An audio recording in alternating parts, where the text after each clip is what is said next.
आपल्या सगळ्यांच्या लक्षात आणून देईन आणि पत्रकार असल्यामुळे तुम्हाला लक्षात आणून देण्याची आवश्यकता नाही. गेली 5 वर्ष ही महाराष्ट्राच्या राजकारणातली आणि त्यामुळे विकासाची खूप विस्कळीत गेली आपण मान्य करू. कोविड एक कारण असेल, सरकार बदलणं हे कारण असेल,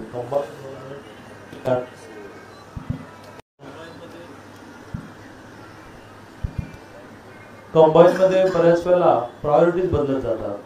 असं एक 5 वर्ष झालं. त्याहीपेक्षा मेजर 3 वर्ष सगळ्या राज्यातल्या आणि प्रामुख्याने आपल्या दृष्टीने विचारलं की पिंपरी पुण्याच्या महानगरपालिकेची बरखास्त.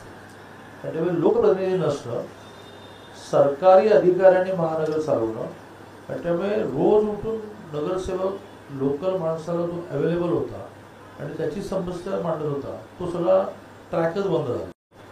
आता जे प्रश्न आम्ही पण आमदारांनी उत्साहाने मांडले आहेत ते खरं आमचे नाहीच आहे. मेट्रो आमचा विषय असेल, सेंद्रोड आमचा विषय असेल, परंतु चला शहराच्या पाण्याचा प्रश्न आमचा असेल, पण पाण्याला दाब कमी हा आमचा कसा विषय असेल, पण त्यांना नगरसेवक अवेलेबल नाही, त्यांचा काही दोष नाही. मग आम्ही हातवर नाही करू शकत. म्हणजे मी कोथरूडमध्ये तुम्ही आलात तर गटरचे प्रॉब्लेम जेवढे सोडवले तेवढे अख्ख्या पुणे शहरात कोणी सोडवले नसतील का?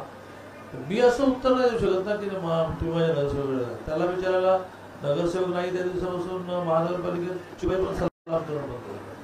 ती राजकारणातली शोकांतिका असते. मिनिस्टर सुद्धा नसतो, काय असतो माझ्यावर चल आपण जे मिनिस्टर नाही आहे त्यांना बरोबर पे पण म्हणतो की जरा मी आज सुट्टी घेते चालेल का? त्याला माहिती आहे की ते चकाचक सगळं संपलेलं असतं आणि ही मानवी वृत्ती आहे ते विषय होता. त्यामुळे 3 वर्ष महानगरपालिका अस्तित्वात नसण्याचे पण काही प्रॉब्लेम 24/7 का रखडली? जीबी नाही, आरडाओरडा नाही, स्थायी नाही, त्याच्यामुळे रखडली. कोण विचारणार आहे? त्यामुळे आता जी टॅक्सेबल दिसत आहे की जानेवारी महिन्यामध्ये कोर्टात निर्णय लागेल आणि मार्च एप्रिल मे पर्यंत, कारण त्यालाही प्रोसेस आहे. कोर्टाने निर्णय दिला, प्रभाग, हरकती या सगळ्याच्यामध्ये फार ॲम्बिशियस अपेक्षा होत जाणार नाही. मार्च एप्रिलच्या परीक्षा असतील त्याला ते मला मेवरच जाणार. त्यानंतर आपल्याला शहराच्या समस्यांना खूप न्याय देता येईल. त्यामुळे अनेक जे विस्कळीत झालेले विषय आहेत. आता साधा आपला विद्यापीठ चौकातला फ्लायओव्हर घ्या, तो झाल्या केवढं टाकी किती दिवस चालणार? कोण त्याचं मॉनिटर करत नाही. आणि ते मॉनिटरिंग महानगरपालिकेने जे केलं पाहिजे, नगरसेवकांनी केलं पाहिजे. आता कधी कधी मी ग्रामीण माणूस आहे, ग्रामीण भाषेत बोलतो, कधी कधी नाईलाज तो क्या इलाज याची सुद्धा मानसिकता करायला लागते. नाही महानगरपालिका त्याच्यामुळे रखडली.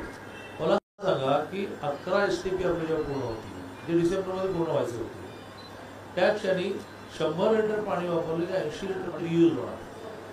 पण पुण्याचा पिण्याचा प्रश्न संपला. तुम्ही बाहेर पाणी द्यायला लागला, कारण तुम्ही 100 लिटर वापरले की पुन्हा 100 लिटर वापरले की 80 लिटर वापरायला मिळालं. ते पाणी बिल्डिंग कन्स्ट्रक्शन, गार्डन्स, कार धुणं आणि इंडस्ट्रीला जर आपण वापरलं, 3 TMC पाणी आपण ह्याला देतो जवळच्या MIDC, तर त्याला पिण्याचं पाणी कशाला पाहिजे? ते रियूज पाणी झाले, रिसायकल पाणी झाले की तो कोटा आपल्याला शहरात वापरतो. असे खूपसे विषय 11 STP झालेले आहेत. त्या 11 STPमध्ये कुठे जागाच मिळत नाही, बांधकामाला कुठे कॉन्ट्रॅक्टर पळाला. मला वाटतं या डिसेंबरमध्ये पूर्ण होणार नाही. ते पूर्ण झाल्याशिवाय पुण्यातलं सांडपाणी रिसायकल होणार नाही. पुण्याचं सांडपाणी रिसायकल झाल्याशिवाय शेतीला तरी देता येईल, इंडस्ट्रीला देता येईल आणि प्रत्येक कॉलनीमध्ये कंपल्सरी तुम्ही हे पाणी गार्डनला वापरता. एकेका गार्डनला थोडं पाणी वापरतो. गाड्या प्रत्येक घरी 4 गाड्या रोज धुतलीच पाहिजे, म्हणती चालत नाही, पिण्याच्या पाण्यावर वापरतो. तर हा जो एक 5 वर्ष महाराष्ट्राचं राजकारण थोडं विस्कळीत झालं. कोविडमुळे सगळे पैसे हे महानगरपालिका राज्य केंद्राला कोविडकडे वळवावं लागले. त्यातून विकासाला पैसा कमी झाला. हे सगळे विषय लक्षात नाही घेतले. तक्रारीला काय करायचं, तक्रारीच्या बरोबरीने आता आपल्याला 5 वर्षानंतर एक स्थिर सरकार आलं. महानगरपालिका, नगरपालिका, पंचायत, जिल्हा परिषद होणार आहे. परमेश्वर करो आणि मोठी काही आपत्ती नाही येऊ, तर विकासाला पैसे वापरता येतील. या सगळ्या गोष्टींची मानसिकता ठेवली तर प्रश्नाची मांडणी होईल, पण तक्रार होणार.